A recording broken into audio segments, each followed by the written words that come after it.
Yes सरकार। Next point, अगला topic, chapter number 14, refunds under GST. दिल थाम के बैठेगा सरकार, किन किन केसों में रिफंड मिलता है। सबसे पहली बात सर, अगर आपने जीरो रेट सप्लाई किया है और उस पर अगर आईजीएसटी पे किया तो उसका रिफंड मिलता है। अच्छा ध्यान देना, एक एक टॉपिक को हम आगे डिटेल में और बात कर लेंगे, पहले ध्यान सुनिए किन किन केस में रिफंड मिलता है। सेकंड, अगर आपने जीरो रेट सप्लाई के केस में, अच्छा जीरो रेट सप्लाई में दो सप्लाई आते हैं, एक तो आपने एक्सपोर्ट किया या आपने एसजेड यूनिट या डेवलपर को सप्लाई किया, भले गुड्स किया या सर्विसेज सप्लाई किया। ओके, अगर आपने zero rate supply without payment of tax किया under the cover of LUT या बॉन्ड, तो सर ऐसे केस में उसमें काम आने वाले इनपुट और इनपुट सर्विस का भी आप रिफंड क्लेम कर सकते हो, सब्जेक्ट टू सर्टेन कंडीशन में बात करेंगे बाद में हम। ओके, देन डिम्ड एक्सपोर्ट अगर आपने किया तो ऐसे केस में रिफंड मिलता है जो भी सप्लाई पे टैक्स पे किया। देन इलेक्ट्रॉनिक कैश लेजर में अगर एक्स्ट्रा बैलेंस है you can claim the refund, कोई दिक्कत नहीं है। देन अगर आपने कोई अगर आपने किसी आउटवर्ड सप्लाई पे गलती से सीजीएसटी और एजीएसटी पे कर दिया जबकि क्या पे करना था आईजीएसटी, तो you can claim refund of C और S, but you will have to pay the IGST and vice versa also बेटा। अच्छा, आपने कभी एडवांस रिसीव हुआ था और आपने रिसीट वाउचर इशू किया, बाद में किसी वजह से रिफंड दिया तो रिफंड वाउचर इशू करेंगे और उसके बेस पे आपको क्या मिल जाएगा, रिफंड मिल जाएगा। देन अगर आपने फॉरेन टूरिस्ट को गुड्स सप्लाई किया तो फॉरेन टूरिस्ट जब गुड्स इंडिया से बाहर लेके जाएगा तो he can claim the refund at the airport या पोर्ट। ओके सर, किसी केस में अगर आप जीत गए और जजमेंट आपके फेवर में आया कि टैक्स का रिफंड इनको मिलना चाहिए तो वहाँ रिफंड मिलता है। देन अगर कभी प्रोविजनल असेसमेंट हुआ था आपकी गुड्स या सर्विसेज का और फाइनल असेसमेंट कम अमाउंट में हुआ तो डिफरेंस अमाउंट जो आपने पे किया प्रोविजनल बेस पे उसका आपको रिफंड मिलता है। देन यूएन बॉडीज ने जो इनवर्ट सप्लाई पे टैक्स पे किया उसका उनको रिफंड क्लेम होता है। तो दीज आर दी केसेस जहाँ पे रिफंड क्लेम होता है। अच्छा, रिफंड कितने टाइम में अप्लाई करना है आपको, विद इन 2 ईयर, देन 2 साल, रिलेवेंट डेट से 2 साल के अंदर you have to claim the refund. अच्छा, रिफंड क्लेम करते वक्त डॉक्यूमेंट क्या क्या सबमिट करना है आपको, 2 तरह के डॉक्यूमेंट होंगे हमेशा। फर्स्ट, रिफंड का application plus along with the documentary evidence. अब डॉक्यूमेंट्री एविडेंस क्या होंगे बेटा कि आपको आपके केस में रिफंड एलिजिबल है, और सेकंड उसका बर्डन आपने ही बोन किया, क्योंकि रिफंड के अंदर सबसे बड़ा कॉन्सेप्ट है क्या, डॉक्ट्रिन ऑफ अनजस्ट एनरिचमेंट। वहां आपको प्रूव करना पड़ेगा कि बर्डन ऑफ टैक्स आपने बोन किया था, आपने ही पे किया था। तो जिसने प्रूव किया कि बर्डन उसने बोन, जिस पर्सन ने बोन किया उसी को रिफंड मिलेगा, क्योंकि इनडायरेक्ट टैक्स से अगर आपने कंज्यूमर को बर्डन बोन कर दिया तो कंज्यूमर को रिफंड मिलेगा। और हाँ, अगर आपने ये तो प्रूव कर दिया कि रिफंड बनता है पर आप ये प्रूव नहीं कर पाए कि बर्डन आपने बोन किया, आपने अगर बर्डन शिफ्ट कर दिया आगे तो ऐसे केस में this amount will be credited to consumer welfare fund. Okay sir, refund के लिए अगर आपने अप्लाई किया और मान लो आप एलिजिबल रिफंड के लिए और सर आप ही exception of doctrine of unjust enrichment के लिए, तो ऐसे केस में अगर amount of refund is exceeding ₹2 lakh तो आपको एक सीए का या कॉस्ट अकाउंटेंट का सर्टिफिकेट देना पड़ेगा कि यस इसने बर्डन शिफ्ट नहीं किया है, यही एलिजिबल है रिफंड के लिए। और अगर 2 लाख या उससे कम अमाउंट है तो सेल्फ डिक्लेरेशन से काम चल जाएगा कि खुद ने बर्डन बोन किया, आपको लिखना पड़ेगा। ओके, पर ध्यान रखना 2 लाख से अबव अमाउंट है तो सीए का सर्टिफिकेट चाहिए कि सर इसने बर्डन शिफ्ट नहीं किया। पर इसके कुछ एक्सेप्शन है जहाँ पे भले amount of refund more than 2 lakh वापस सीए का सर्टिफिकेट नहीं चाहिए। पहले तो जीरो रेट सप्लाई के केस में अगर आपने रिफंड क्लेम किया है, अगर आपने जीरो रेट सप्लाई में आईजीएसटी पे किया उसका रिफंड क्लेम किया या इनपुट टैक्स पे किया उसका रिफंड क्लेम किया, कोई दिक्कत वाली बात नहीं है। सेकंड, अगर आपने कभी एडवांस पे आपने रिसिट वाउचर इशू किया, बाद में काउंटर कैंसिल होने की वजह से आपने रिफंड वाउचर इशू किया, उसकी वजह से रिफंड बन रहा है, कोई सीए का सर्टिफिकेट नहीं चाहिए। देन अगर गलती से इंट्रासेट समझ के सी और एस पे कर दिया, जबकि क्या पे करना था आईजीएसटी, वहाँ पे सी और एस का रिफंड मिलता है और आईजीएसटी आपको पे करना पड़ेगा, कोई सीए का सर्टिफिकेट नहीं चाहिए। देन गवर्नमेंट चाहे तो कुछ कैटेगरी को नोटिफाई कर सकती है, वो नोटिफाई करके बोल सकती है कि इन कैटेगरी के केस में सीए का सर्टिफिकेट नहीं चाहिए और 8% ऐसा कोई ट्रांजेक्शन नोटिफाई नहीं किया। ओके, अब सर जब भी आप रिफंड के लिए अप्लाई करेंगे, डिपार्टमेंट का ऑफिसर जो होगा वो एप्लीकेशन को इवेलुएट करेगा, चेक करेगा कि रिफंड बनता है कि नहीं बनता है, और विद इन नेक्स्ट 60 डेज 60 दिन में आपको रिफंड ग्रांट कर देंगे। पर एक सर्कुलर आया, सर्कुलर बोलता है क्या कि सर 60 दिन में रिफंड मिल जाना चाहिए। रिफंड एसएससी को मिल जाएगा, ये कब माना जाएगा, जब उसके बैंक अकाउंट में पेमेंट क्रेडिट हो जाएगा। इसलिए डिपार्टमेंट ने अभी एक सर्कुलर इंटरनल इशू करके बोला है क्या, जो नवंबर 20 के लिए एप्लीकेबल है। पर हाँ ठीक है, सर्कुलर कोई खास बात नहीं है, और बोला कि डिपार्टमेंट ऑफिसर अपना वर्किंग इस तरह से करे कि विद इन 45 डेज वो रिफंड ऑर्डर भी पास कर दे और रिफंड सैंक्शन ऑर्डर भी पास कर दे और रिफंड ऑर्डर पेमेंट ऑर्डर भी पास कर दे, सो दैट 60 डेज के अंदर उसके अकाउंट में पेमेंट क्रिएट हो जाए और हमें इंटरेस्ट पे नहीं करना पड़ेगा। क्योंकि आपको पता है अगर एसएससी को रिफंड देने में लेट हो गया बियॉन्ड 60 डेज 60, तो ऐसे केस में 61st डे से डिपार्टमेंट को क्या करना पड़ेगा, इंटरेस्ट पे करना पड़ेगा एट द रेट ऑफ 6% पर annum, simple interest number of days के हिसाब से। और हाँ, अगर कभी भी एडजुडिकेटिंग अथॉरिटी ने ऑर्डर पास किया, असेसमेंट का ऑर्डर पास हुआ या कोई अपील अथॉरिटी ने ऑर्डर पास किया या हाई कोर्ट, सुप्रीम कोर्ट या ट्रिब्यूनल ने कोई ऑर्डर पास किया और उसकी वजह से रिफंड बन रहा है आपको, और वहां पे आपने उस ऑर्डर के बाद रिफंड के लिए अप्लाई किया और उसके भी 60 डेज में अगर उन्होंने रिफंड नहीं दिया तो 61st डे से they will have to pay the interest. ऐसे केस में 9% पर annum is the rate of interest. Okay बच्चों, ध्यान रखना। सर अब बोला है क्या, सिंस रिफंड जो सैंक्शन होता है सीजीएसटी डिपार्टमेंट अलग है और एसजीएसटी डिपार्टमेंट अलग है, पर अभी बोल दिया क्या, सीजीएसटी डिपार्टमेंट में अगर आपकी फाइल है तो सीजीएसटी ऑफिसर ही सीजीएसटी प्लस एसजीएसटी दोनों का रिफंड दे देगा, और सेम पावर दे दिया किसको,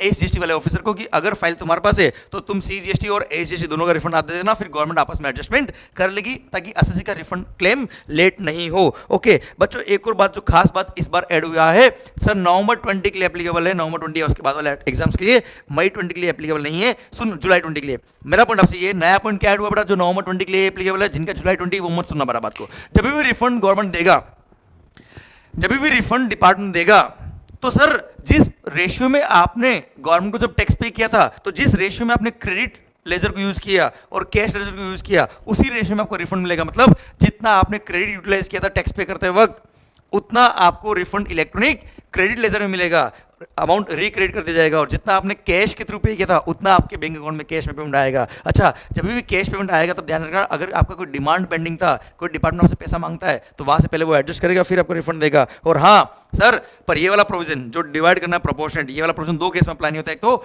डिम्ड एक्सपोर्ट के केस में और एक जीरो रेट सप्लाई के केस में। अगर आप रिफंड क्लेम कर रहे हो तो यहाँ पे तो देखो इनपुट टैक्स का भी रिफंड मिलता है, कैश में रिफंड मिलता है, इसलिए इन दोनों केस में पूरा कैश में रिफंड मिलेगा, इस पे प्रोपोर्शन करने की जरूरत नहीं है। ओके, अगर आपने आप अगर एक्सपोर्टर हो तो डिपार्टमेंट ने अपने ऑफिसर को इंस्ट्रक्शन दिया हुआ है, रूल बनाया हुआ है, रूल नंबर 91, उसमें बोला हुआ है क्या, कि प्रोविजनल बेस पे एक बार 90% रिफंड इनको दे देना, सो दैट एक्सपोर्टर लेट नहीं हो रिफंड लेने में बेटा।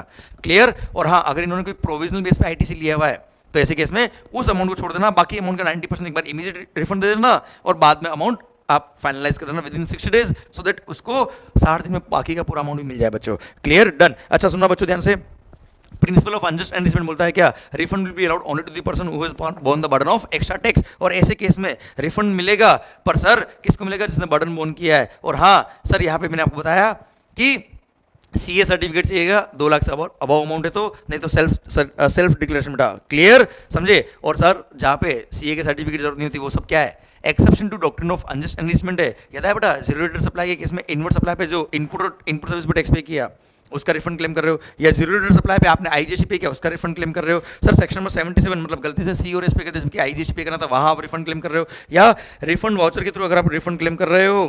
क्लियर। या जहाँ पे गवर्नमेंट प्रूव कर दे, जहाँ पे एसएससी ने प्रूव कर दिया या किसी भी पर्सन ने प्रूव कर दिया कि वो क्या है, exception to doctrine of unjust enrichment है, या गवर्नमेंट चाहे तो कुछ कैटेगरी ऑफ लोगों को नोटिफाई कर सकती है, स्पेसिफाई कर सकती है कि इन लोगों को हमेशा exception to doctrine of unjust enrichment माना जाएगा। ये 6 केसेस है जहाँ पे एसएससी को रिफंड हमेशा मिल जाएगा। और सर ऐसे केस में दी जाती person who are exception to doctrine of unjust enrichment बेटा। और यहाँ पे 2 लाख तक, 2 लाख से अबाव अमाउंट है तो भी सीए का सर्टिफिकेट नहीं चाहिए। देखना 2 बार एग्जाम में क्वेश्चन आया हुआ है, व्हाट आर दी केसेस यहाँ पे रिफंड अलाउ होता है, ये वाला केसेस सारे लिखने आपको, these are the exception to doctrine of unjust enrichment. Okay, NRTP और कैजुअल टैक्स पर्सन को बोल दिया कि आप जब रजिस्ट्रेशन कराएंगे तब एडवांस में एस्टिमेटेड टैक्स लायबिलिटी पे करेंगे बेटा। और सर जब आप अपना रजिस्ट्रेशन कैंसिल करेंगे तब सारे, जब आप जा रहे होंगे तब आप अपना सारा रिटर्न वगैरह फाइल करेंगे, टैक्स लायबिलिटी जो बनता है वो पे करेंगे, और अगर उसके बाद आपका कोई एक्सेस अमाउंट बचा हुआ है तो एक्सेस अमाउंट आपको क्या मिल जाएगा, रिफंड मिल जाएगा बच्चों। ओके सर, गवर्नमेंट को ऑफिसर को पावर दिया, नेक्स्ट पॉइंट है कि अगर किसी एसएससी का कोई डिमांड ऑर्डर पेंडिंग चल रहा है या कोई केस वगैरह पेंडिंग चल रहा है तो ऐसे केस में उसका रिफंड का अमाउंट वो विथहोल्ड कर सकता है, सो दैट वो रिकवरी उस रिफंड के अमाउंट से कर ले बेटा। देन आता है क्या, अगर 1000 रुपये से कम का अमाउंट है तो गवर्नमेंट आपको रिफंड नहीं देगा, 1000 या उससे ज्यादा हुआ तो ही रिफंड देगा बेटा। ओके, अब आता है पॉइंट, बहुत खास पॉइंट रहा, दिल थाम के बैठेगा बेटा। Sir refund of input tax credit, 2 ही केसेस है जहां पे इनपुट टैक्स क्रेडिट का रिफंड मिलता है। फर्स्ट, अगर आपने zero rated supply of goods और सर्विस और बोथ किया है under the cover of bond या LUT without payment of tax, तो वहां पे उसमें काम आने वाले इनपुट और इनपुट सर्विस का रिफंड मिलता है, कैपिटल गुड्स का नहीं मिलता है। सेकंड, इन्वर्टेड ड्यूटी स्ट्रक्चर, जहां पे आपके आउटवर्ड सप्लाई पर रेट ऑफ टैक्स कम है as compare to rate of tax on inputs, तो ऐसे केस में दैट इज मतलब इनपुट पे रेट हायर है और आउटपुट गुड्स या आउटपुट सर्विस पे रेट कम है, तो ऐसे केस में that is the case of inverted duty structure. वहां पे अगर unutilised balance of ITC of input है तो ऐसे केस में उस इनपुट के एक्सेस बैलेंस का आपको रिफंड मिलता है। पर सर वहां पे कुछ कंडीशंस हम पढ़ रहे बेटा। सबसे पहली बात, अगर आपके आउटपुट गुड्स या आउटपुट सर्विस पे रेट ऑफ टैक्स 0 है, निल है या वो एग्जेम्प्ट है, तो ऐसे केस में आईटीसी अवेल ही नहीं होता है, तो रिफंड की बात तो आती ही नहीं बेटा। सेकंड, अगर आपके एक्सपोर्ट पर एक्सपोर्ट ड्यूटी लेवेबल है तो ऐसे केस में इनपुट पे जो टैक्स पे किया है उसका आईटीसी जरूर मिल जाएगा, पर आपको रिफंड क्लेम नहीं मिलेगा। एंड अगर आपने सीजीएसटी वाले पोर्शन का एक्सपोर्ट के केस में ड्यूटी ड्रॉबैक क्लेम कर लिया है तो यहाँ पे रिफंड की बात नहीं आएगी। ठीक है साहब, अब आ रहा है टॉपिक इन्वर्टेड ड्यूटी स्ट्रक्चर। बेटा दिल थाम के सुनेगा, रूल नंबर 89 सब रूल नंबर 5 ने डिफाइन किया बहुत अच्छे से। इन्वर्टेड ड्यूटी स्ट्रक्चर जहां पे आउटपुट गुड्स ये हो या आउटपुट सर्विस हो, देखो आउटपुट कैन बी गुड्स और सर्विस,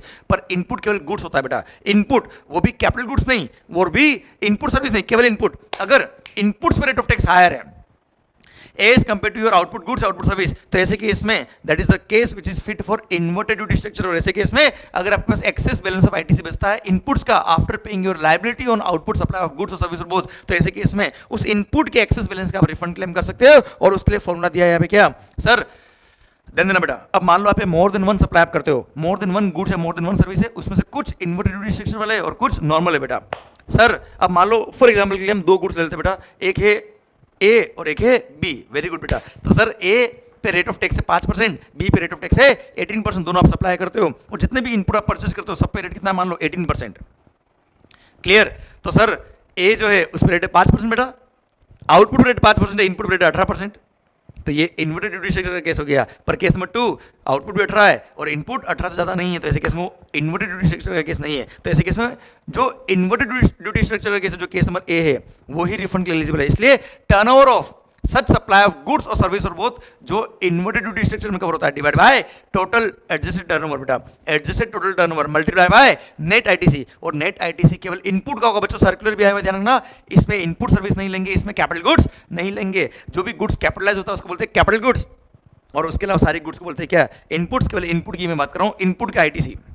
क्लियर? अच्छा अब आपके पास बहुत सारे इनपुट है, कुछ पे रेट 5% पे, कुछ पे 12 है, कुछ पे 18 है। अगर एक भी इनपुट पे rate of tax is higher than rate of tax on output goods या आउटपुट सर्विस, तो ऐसे केस में your case is fit for inverted duty structure. Second thing, जब इनपुट पे टैक्स का आप कैलकुलेशन करते हो तो सर मान लो प्रोडक्ट ए का रेट ऑफ टैक्स है 12%, आउटपुट पे गुड्स का रेट है कितना 12%, और आपका जो आउटपुट कैन बी गुड्स और आउटपुट कैन बी सर्विसेज, पर इसमें काम होने वाले इनपुट्स पर कुछ पे रेट है 5%, कुछ पे 12, कुछ पे 18। अगर एक भी इनपुट 12% से एक्सेस वाला है तो your entire inputs, your entire case is eligible for inverted duty structure. और ऐसे केस में और सर जब कैलकुलेशन करेंगे तो 5% वाला, 12% वाला, 18% सारे इनपुट लेंगे बेटा। ऐसा नहीं जो एक्सेस रेट वाला उसी को कैलकुलेट करेंगे, नहीं, सारे इनपुट में जो टैक्स बनता है वो सब कैलकुलेट करेंगे। तो ध्यान रखना, इन्वर्टेड ड्यूटी स्ट्रक्चर के केस में रिफंड का फॉर्मूला क्या है, जो टर्नओवर है उन गुड्स या सर्विस का जिनका रेट ऑफ टैक्स कम है, जो इन्वर्टेड ड्यूटी स्ट्रक्चर लिए फिट बिटते हैं, divide by adjusted total turnover multiply by net ITC. Net ITC लेंगे सारे इनपुट्स का only, capital goods input service नहीं, सारे इनपुट्स का, भले उस पर रेट कम हो जाता हो बेटा। अगर एक भी इनपुट का रेट हायर हो सारे इनपुट लेंगे बेटा, ऑल द इनपुट का जो भी आईटीसी आपने अवेल किया वो। क्लियर? और सर मान लो आपका 1 करोड़ का टर्नओवर था प्रोडक्ट ए का, 1 करोड़ का टर्नओवर था प्रोडक्ट बी का, तो 1 crore divide by 2 crore multiply by net ITC of input, सारे इनपुट का कैलकुलेशन लेंगे हम। इससे क्या होगा, प्रोपोर्शनेट आईटीसी आ जाएगा। किसके लिए? प्रोडक्ट ए के लिए। अब प्रोडक्ट ए का आईटीसी मान लो एलोकेट हुआ 15 लाख रुपया बेटा, और सर प्रोडक्ट ए का खुद का रेट है 12% मान लो, 5,000 12% बेटा। अब 1 करोड़ का 12% था 12 लाख रुपये। अब 15 लाख का आईटीसी एलोकेट हुआ किसके लिए? प्रोडक्ट ए के लिए। सर 15 लाख में से 12 लाख, 12 लाख तो खुद की लायबिलिटी है, उसको हम यूज करेंगे, और रिमेनिंग 3 लाख आपका जो बचेगा amount that will be eligible for refund. Clear?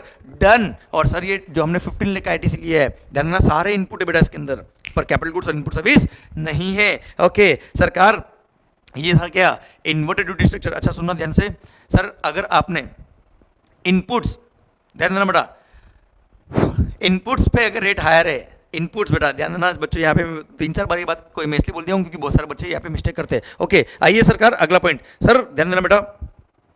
अच्छा एक और बात, अगर आपने सब रूल नंबर 4A और सब रूल नंबर 4B और रूल नंबर 89 में ऑलरेडी रिफंड कर लिया है, रिफंड ले लिया है, तो उसका रिफंड का अमाउंट उस नेट आईटीसी से कम कर देंगे, और उसका जो टर्नओवर था जो उस रूल के अंदर एलिजिबल होता है रिफंड के लिए, उस टर्नओवर को भी टोटल टर्नओवर जो होता है एडजस्टेड टोटल टर्नओवर उसमें से एक्सक्लूड कर देंगे बेटा। क्लियर? अच्छा एग्जाम सप्लाई अगर आपका आउटवर्ड सप्लाई क्या है, एग्जाम सप्लाई, तो उसको हम एडजस्टेड टोटल टर्नओवर में काउंट नहीं करते क्योंकि उसमें काम आने वाले इनपुट्स का तो आईटीसी अवेल ही नहीं होता बेटा। पर अगर जीरो रेट सप्लाई किया आपने तो जीरो रेट सप्लाई तो आपका एग्जाम्प्ट या टैक्सेबल दोनों आईटीसी मिलता है, इसलिए जीरो रेट सप्लाई के केस में एग्जाम्प्ट या टैक्सेबल हो हम टोटल टर्नओवर में काउंट करते हैं उसको बेटा। क्लियर? डन। माहौल सरकार आइए अगला point, sir refund to UN bodies. Sir आपको पता है यूएन होल्डर इनवर्ट सप्लाई पे जो टैक्स पे करेंगे उसका इनको क्या मिलता है, रिफंड, जीएसटीआर। सर 11 सबमिट करेंगे, और हाँ इनको बोल दिया कि पहले था क्वार्टरली सबमिट करना पड़ेगा, क्वार्टरली, अभी भी क्वार्टरली सबमिट करना पड़ेगा, पर इनके पहले 6 महीने का टाइम था, पर इसको बढ़ा के 18 महीने कर दिया। क्वार्टर खत्म होने के बाद 18 महीने के अंदर ये कभी भी रिफंड के क्लेम कर सकते हैं। और हाँ, यहाँ पे सर्कुलर देखिए बोला है कि अगर यूएन होल्डर का कोई नॉर्मल अदर सप्लाई है तो नॉर्मल अदर सप्लाई के लिए इनको नॉर्मल जीएसटी नंबर लेना पड़ेगा और उसके थ्रू जीएसटी रिटर्न वगैरह फाइल करने पड़ेंगे। ये यूएन नंबर जो वो इनवर्ट सप्लाई पे जो टैक्स पे किया उसका रिफंड क्लेम करने के लिए बेटा। Clear, done. अच्छा, यहाँ पे एक सर्कुलर ने ये भी बोला कि इनको इन्वर्टेड ड्यूटी स्ट्रक्चर, सॉरी, इनको जो इनपुट पे टैक्स पे किया उसका रिफंड मिलता है, और साथ में जीएसटी कंपोजिशन सेस अगर इन्होंने पे किया तो उसका भी रिफंड मिलता है, कोई दिक्कत नहीं। वैसे सेस आपके कोर्स में नहीं आता, पर फिर भी मैंने आपको बता दिया ये बात। Okay sir, rule number 97A add हुआ, उसमें बोला क्या manual filing of return, manual filing of refund claim आपके लिए एलिजिबल है, कोई दिक्कत नहीं, क्योंकि ऑनलाइन फाइल नहीं हो पा रहा, आप मैनुअली फाइल करें, हमें कोई दिक्कत नहीं है। कंज्यूमर वेलफेयर फंड में बात ऑलरेडी कर चुका हूं आपसे। सर इंटरेस्ट की बात मैं आपसे ऑलरेडी कर चुका हूं। देने क्या, फॉरेन टूरिस्ट अगर इंडिया से बाहर जाएगा, क्लियर, उसने इंडिया से कुछ गुड्स परचेज किया तो उसको इंटरस्टेट सप्लाई कहते हैं, आईजीएसटी पे किया, और वो गुड्स अगर इंडिया से बाहर लेके जा रहा है तो उसको कस्टम बोर्ड पे क्या मिल जाएगा, रिफंड मिल जाएगा। प्लस एक और नया जो रूल ऐड हुआ था, रूल नंबर 95A, कि retail outlets which are established in departure area of international airport beyond the immigration counter, उनको सर बोला है कि अगर आप लोग इंटरनेशनल एयरपोर्ट पे बेटा डिपार्चर एरिया में हो और वो भी बियॉन्ड द इमिग्रेशन काउंटर हो, तो जब फॉरेन टूरिस्ट वहां से जब बाहर जाएगा और आपके उस रिटेल आउटलेट से वो कुछ गुड्स खरीदता है तो you can supply him the goods without payment of GST.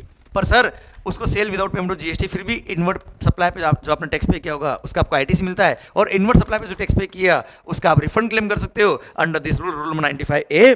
Clear, और ऐसे कैसे बोल दिया क्या, जब रिफंड क्लेम करोगे उसके लिए कंडीशन क्या है, सबसे पहली बात परचेज इनवॉइस पे जो रिटेल आउटलेट है उसका जीएसटी नंबर लिखा होना चाहिए, और सर वो गुड्स का डिस्क्रिप्शन लिखा होना चाहिए, जो गुड्स उसने फॉरेन टूरिस्ट को बेचा बेटा। क्लियर, सेकंड, उस परचेज बिल पे उसका जीएसटी पे किया होना चाहिए बेटा। क्लियर, अरे जीएसटी पे करेगा परचेज में तो ही तो टैक्स का रिफंड मिलेगा बेटा, अदरवाइज किस बात का रिफंड बेटा। क्लियर, एंड आपने जो इंटरनेशनल फॉरेन टूरिस्ट गुड्स बेचा है वो अगेंस्ट द फॉरेन करेंसी बेचा है तो ही उस रिटेल आउटलेट को रिफंड मिलेगा, नहीं तो रिफंड नहीं मिलेगा। इसी के साथ भारत माता की जय। डिम्ड एक्सपोर्ट में 4 के साथ है बेटा। एक तो अगर मैंने ऐसे किसी पर्सन को कोई गुड सप्लाई किया है जिसने एडवांस ऑथराइजेशन ले रखा है फॉरेन ट्रेड पॉलिसी का। सेकंड, मैंने ऐसे किसी पर्सन को कोई गुड सप्लाई किया जिसने ईपीसीसी स्कीम ले रखी है, export promotion capital good scheme under foreign trade policy. Third, sir मैंने 100% export oriented unit, software technology park, biotechnology park unit, clear, इनको मैंने कोई गुड सप्लाई किया है तो ऐसे केस में वो क्या होगा, अगेन डीम्ड एक्सपोर्ट में कवर होगा। एंड फोर्थ, अगर मैंने सर गोल्ड, अगर बैंक ने गोल्ड सप्लाई किया है, किसने, supply of gold by bank और पब्लिक सेक्टर अंडरटेकिंग कस्टम्स के notification through under advance authorisation, तो अगेन वो डीम्ड एक्सपोर्ट में कवर होता है। ये 4 केस डीम्ड एक्सपोर्ट के स्कोप में आते हैं। अगर आपने ऐसा कोई सप्लाई किया है इन चारों में से कोई भी, तो सर ध्यान देना, ऐसे केस में नोटिफिकेशन ऑफ 48 ऑफ 2017 कहता है क्या, ये 4 केस डीम्ड एक्सपोर्ट है, और जो भी केस डीम्ड एक्सपोर्ट होता है सेक्शन 147 के अकॉर्डिंग उसमें एक बार तो टैक्स पे करना पड़ता है सप्लाई पर। अब या तो सप्लायर या रेसिपिएंट दोनों में से एक पर्सन क्या कर सकता है, उसका रिफंड क्लेम कर सकता है। पर जब सप्लायर रिफंड क्लेम करेगा तो पहले डिक्लेरेशन लेगा रेसिपिएंट से कि उसने उस परचेज पे जो टैक्स पे किया उसका कोई आईटीसी नहीं लिया है। क्लियर, एंड सेकंड थिंग, वो भी उसका रिफंड क्लेम नहीं करेगा। भाई दोनों में से एक पर्सन रिफंड क्लेम करेगा, दोनों तो करेंगे नहीं। और अगर रेसिपिएंट रिफंड क्लेम कर रहा है तो वो सप्लायर से डिक्लेरेशन लेगा कि उसने इस अमाउंट का रिफंड क्लेम ना तो किया है ना करने वाला बेटा।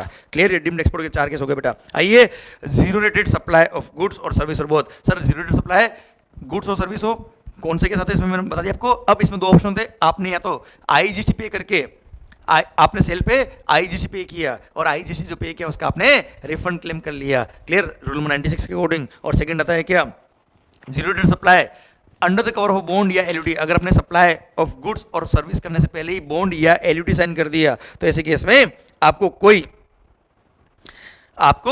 कोई टैक्स पे करने की जरूरत नहीं है। और इनफैक्ट उस पर टैक्स जो आपने पे नहीं किया है, भले आपके आउटपुट गुड्स से सर्विस एग्जिम्ट है, फिर भी उसमें काम आने वाले इनपुट सर्विस कैपिटल गुड्स का आपको आईटीसी मिलता है। और आईटीसी काम आ जाए तो बहुत अच्छी बात है। अगर आईटीसी यूटिलाइज नहीं हो रहा है तो आप इनपुट सर्विस का रिफंड क्लेम कर सकते हो। किसका, इनपुट सर्विस पे जो टैक्स पे किया उसका रिफंड क्लेम कर सकते हो। ध्यान रखना, इन्वर्टेड ड्यूटी स्ट्रक्चर में केवल इनपुट का मिलता है और जीरो रेटेड सप्लाई के केस में इनपुट और इनपुट सर्विस दोनों का मिलता है बच्चों। ओके, सरकार ध्यान देना, अगर आपको रिफंड क्लेम करना है, अगर आपने आउटपुट जो आपने जीरो रेटेड सप्लाई किया है उस पर बॉन्ड या एलयूटी साइन किया तो ऐसे केस में आपने इनपुट सर्विस पे रिफंड क्लेम करना, तो उसके लिए फॉर्मूला क्या है, sir zero rated supply of goods और सर्विस और both divide by adjusted total turnover multiply by net ITC of input और input service availed during the relevant period बेटा। अच्छा, जो आपने आईटीसी अवेल किया ड्यूरिंग द पीरियड वो भी काउंट करेंगे दोनों केस में, इन्वर्टेड ड्यूटी स्ट्रक्चर में भी और यहाँ पे भी। अगर ओपनिंग बैलेंस ऑफ आईटीसी कुछ है तो उसको इग्नोर करने का बेटा।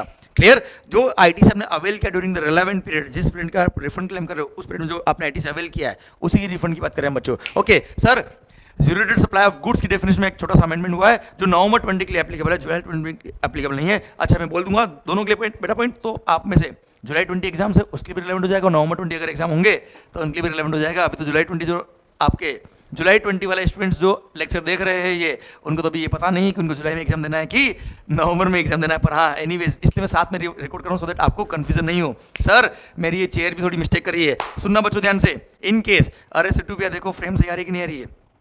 इन केस सर अगर सुनना बच्चों, zero rated supply of goods की डेफिनेशन जो जुलाई 20 के लिए वो क्या है बेटा कि आपने जो भी गुड्स और सर्विस और बोथ सप्लाई किया है विदाउट पेमेंट ऑफ जीएसटी वो सब आएगा। क्लियर?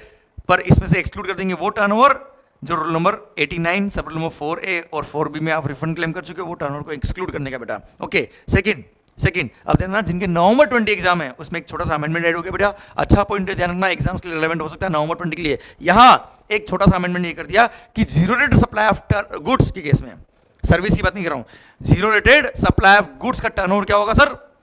जो आपने सप्लाई ऑफ गुड्स किया है without payment of GST under the cover of bond या एलयूटी वो अमाउंट, या फिर 1.5 times of the value of the similarly placed goods in the domestic market by the either same supplier or similarly placed supplier as declared by the supplier। बेटा हाँ है ना, मतलब मैं या मेरा competitor same goods domestic market में कितना बेचता है उसका 1.5 टाइम्स, हाँ है ना वो, या मेरा एक्चुअल जो एक्सपोर्ट का टर्नओवर था जीरो रेटेड सप्लाई का जो टर्नओवर था वो विच एवर इज लोअर।